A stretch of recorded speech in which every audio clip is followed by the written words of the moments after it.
Khamenei बनाम Trump, क्या Iran की सड़कों पर उतर आया अमेरिका का पावर गेम? ईरान में भड़के जनांदोलन अब सिर्फ आंतरिक असंतोष नहीं रहे। सुप्रीम लीडर अयातुल्लाह खामेनेई ने डोनाल्ड ट्रंप को सीधे जिम्मेदार ठहराते हुए कहा कि जिनके फैसलों से हजारों ईरानी मारे गए, वे आज मानवाधिकारों का ढोंग कर रहे हैं। ईरान का आरोप है कि विरोध प्रदर्शन को विदेशी फंडिंग और डिजिटल प्रोपेगेंडा से हवा दी जा रही है।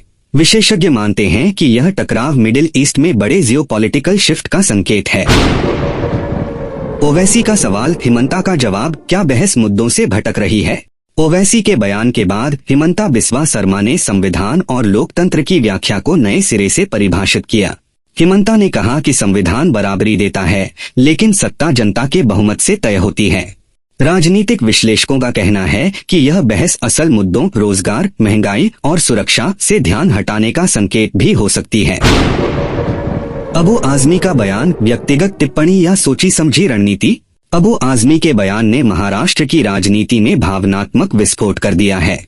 बीजेपी इसे मराठी अस्मिता से जोड़ रही है, जबकि विपक्ष इसे शब्दों की लड़ाई बता रहा है। विशेषज्ञों का मानना है कि यह विवाद आगामी स्थानीय चुनावों से पहले ध्रुवीकरण का जरिया बन सकता है।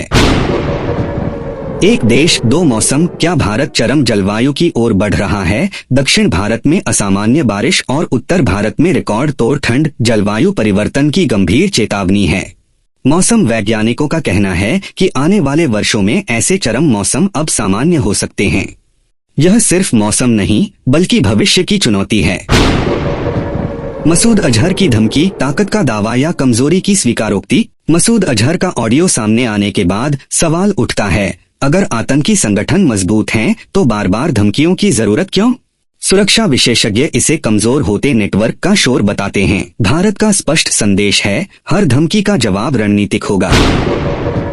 शुवेंदु अधिकारी का धरना, कानून व्यवस्था या राजनीतिक दबाव? काफिले पर हमले के बाद शुवेंदु अधिकारी का थाने में धरना बंगाल की राजनीति की गहराई दिखाता है।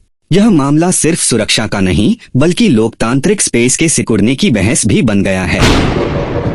15 साल बाद गिरफ्तारी, क्या नक्सल नेटवर्क अंतिम सांस ले रहा है? छोटू रविदास की गिरफ्तारी सिर्फ एक नक्सली की पकड़ नहीं, बल्कि खुफिया तंत्र की बड़ी सफलता है। सरकार का दावा है कि नक्सलवाद अब विचार से अपराध में सिमट रहा है।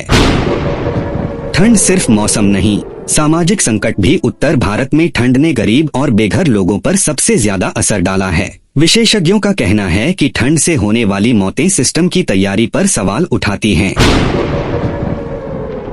यूएस एयर स्ट्राइक से दहला आतंकी नेटवर्क, अमेरिकी सेना ने सीरिया में ISIS के ठिकानों पर बड़ा हमला किया है। पेंटागन का कहना है कि इस ऑपरेशन का मकसद आतंकियों की दोबारा संगठित होने की क्षमता को खत्म करना है।